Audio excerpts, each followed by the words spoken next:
What's up, my geeks? I'm Lance, and today we're continuing The Haunting of Hill House with episode 8. And I am super excited because this show is phenomenal. The storytelling is good, the writing's good, like everything about the show is amazing. And I fell in love with these characters pretty fucking quickly, if you ask me. Um, although, how could you not? Like, Theo's amazing, and something about Luke's story just gets to me. Maybe it's, I don't know. It's just, it's the characters are great, and I can't wait to see how this is all gonna wrap up. We've slowly been revealing stuff, and I feel like we're gonna have to get to the end soon. We have last time we had, was it the funeral? And it wasn't really well. It didn't go well anyway. Between, well enough, but there were some harder moments there. Luke took off with some money and somebody's car. I don't remember which one's car. Um, I think it's Theo's car.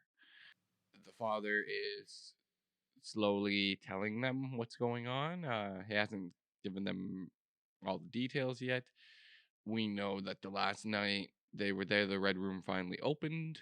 Still not sure why. So there are a lot of questions still out here that are ready to be answered, and I'm ready for the answers. So let's just hop into it, shall we? But before we do, don't forget to like and subscribe, leave a comment because every like, view, and comment helps YouTube show our content. So hit that belly, and you'll stay up to date.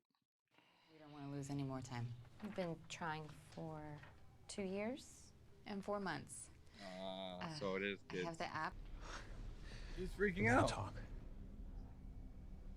Oh. Steve? I wonder what he's freaking out. Steve. What was that? I'm sorry, Steve. Do you have a better suggestion? He took the card to use the card, and now we'll know if he does. I wonder if he was going to do something else. We're really not going to tell them what we saw.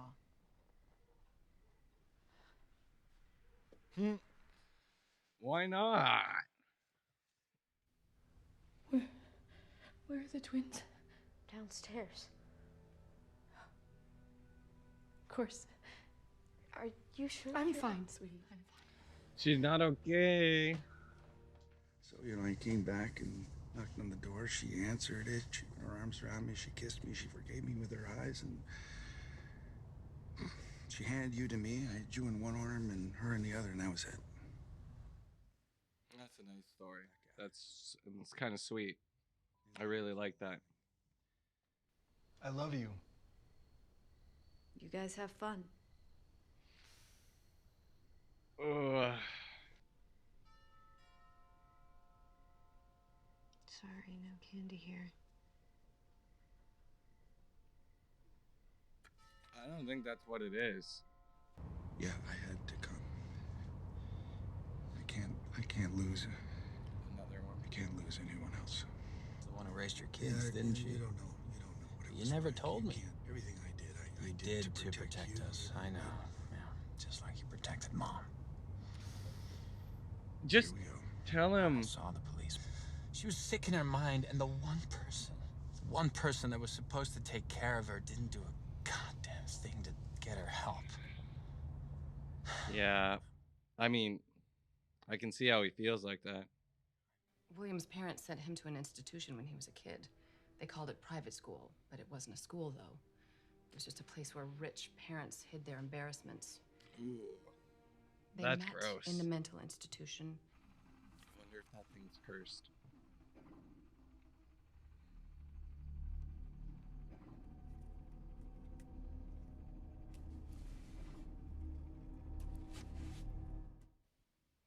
I don't like that. I don't like that at all. Bro, don't go answer that. leave it. No matter how insane it drives you, go put some headphones on.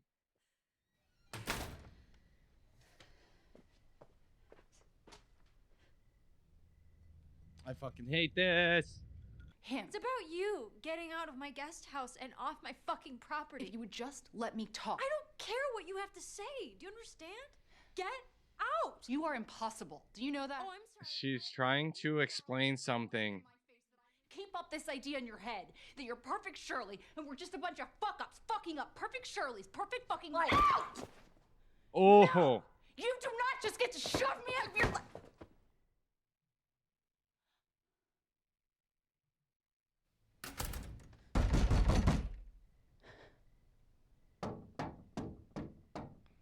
What the fuck is going on? It's like when you were kids all over again. It's the bedroom all over again. You guys are gonna stay there. We're gonna go to Amherst. I'm saying if he's stopping in Amherst, he's heading... Shirley, listen to me. You're gonna The stay house? put. You know it wasn't. You know that. That's not the only thing like that that's happened here tonight. Finally, some truth. Things that aren't there, hearing things that aren't there, and that shit happened after the house. It's not the house. There's something wrong with our goddamn brains. So yeah, I'm never having children. Ooh. I made sure. Uh-oh, what did he do? Vasectomy. Right out of college. And he never told his wife. I thought I was being kind. I really thought that. You see, we're all fucking crazy. Damn. Damn. You want to tell me more about the kite in the line? Or just tell me what a shitty husband I was. I love as deep and crazy as this scene has been. I love this scene. I love it. This is so good.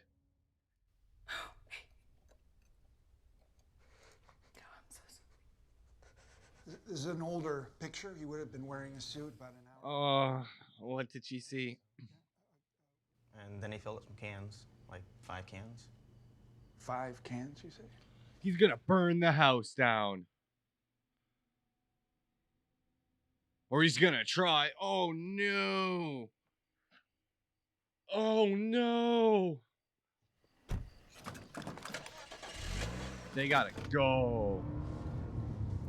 And if he tries to burn it, it will defend itself. You really didn't hear a word I said. Yeah, I did. Now you're gonna listen to me. Oh, is he gonna finally tell him the truth? Gears, pieces removed from the clock. They're basically evidence of repairs that have been done to the clock and what the clock was. Okay. With old overalls with a handlebar mustache. That man wasn't there. You probably just forgot. You know, you think you're writing about your crazy mom, your Damn. crazy brother. How would I even have the time to build you kids a goddamn treehouse? Maybe he was already there. There was no treehouse. The what? When we get there, it's the most dangerous place in the world for all of us. And that's why I told your sisters to stay put. You really think they will? No. Hell no. Everyone's going to the house. Oh, this is gonna get really bad. You were drunk, and that's supposed to be okay? I'm telling you. I don't even know why I let you come with me. You let her finish the story. I'm trying to tell you. I don't need to hear your excuses. I'm not making excuses. bullshit. I saw. I was not ready for that.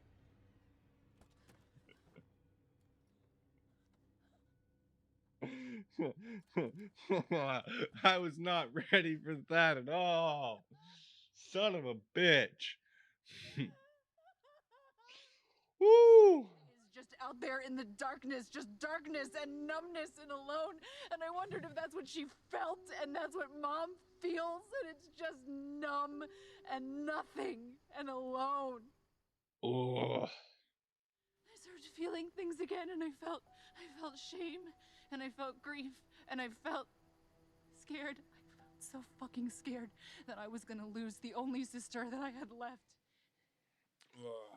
Fucking shame was so much better than that horrible empty nothing.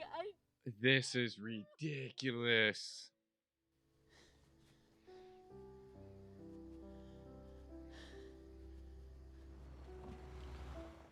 Man, what a scene. What a scene. I want to talk about that scene, but we're going to do it after.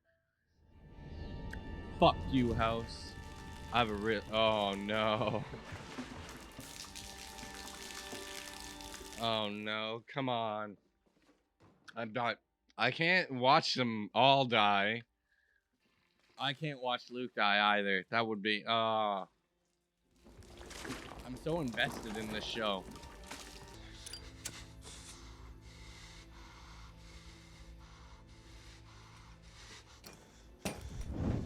Get the fuck out now. What? Just what? What? Get out. Get out. Get out now.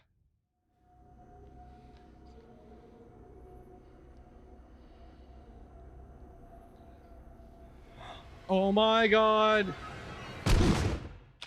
Son of a bitch. Oh no. Oh no. Oh. Man. Man, I'm just not ready to watch Luke die. So I really hope that's not what they're gonna do because whoo. But before anything, let's talk about that scene quickly because what a phenomenal scene. Oh, thanks to Cicady? Anyway, whoever plays Theo. She was phenomenal. But that's not what I really want to talk about. I want to talk about the scene itself, how it was written. We start off in the car with the total. She's trying to tell her, and Shirley's kind of being Shirley.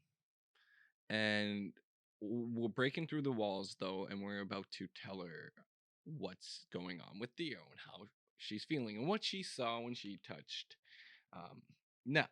And like, we're trying to get to that point. But that fucking jump scare, I was not ready for. And it's oddly placed at the same time fits perfectly. Because then we move on straight to Theo out and open and telling her everything, how she's been feeling and breaking down her feelings. And the jump scare kind of works like the transition for the scene, where it helps. I don't know if it helps Shirley kind of just stop and take a second. Just like, well, bro, a lot's going on. Kind of like what's going on now, and like a lot's going on, and there is almost like we have to take a second to just chill out. Um, I don't know. There was something about that scene and how it was written that was really well done. The jump scare got me. Like, oh boy, did it fucking get me. I was not ready for it. Um, so I want to say it was like it's weirdly put because of the reason that this scene would work really well without it. Like you don't even need it. But it still works when it's shoved right in the middle of the scene. Almost like I said, almost like the transition over to being able to uh, let out your emotions, and just like take that step back and be able to be truthful with your family. I don't know. There was something about it, and I don't know what it is, but man, it's good. It's good. What's up, guys? I just wanted to add this in here quickly because I was thinking about it, and it's been a few weeks or it's been almost a month, I think, since I've seen this particular episode, and I'm just editing it now. I'm going through it, and I think I figured out the reason why this scene feels so special and why that jump scare fits perfectly. And in my opinion, it's because it's the idea of it being like if I'm if, I haven't rewatched it and I haven't checked it out yet, which I should before even saying this. But from my memory, that was actually um who's go now I'm blanking on her name, but um Nell. I believe it was Nell's ghost. Um and I think that's the reason why it works. It's because it's like Nell is being like shut up and just you have to hear her out. Um you guys have to fix this. And I think that's why it works as the transition because it's like the unspoken words of the sister. Um I don't know. Again, that's just it was something I didn't say in there back then, and it's maybe because I didn't think of it, or because like it's me, and I forgot. But that was something I needed to mention was yeah, it's also her sister's ghost, I believe, that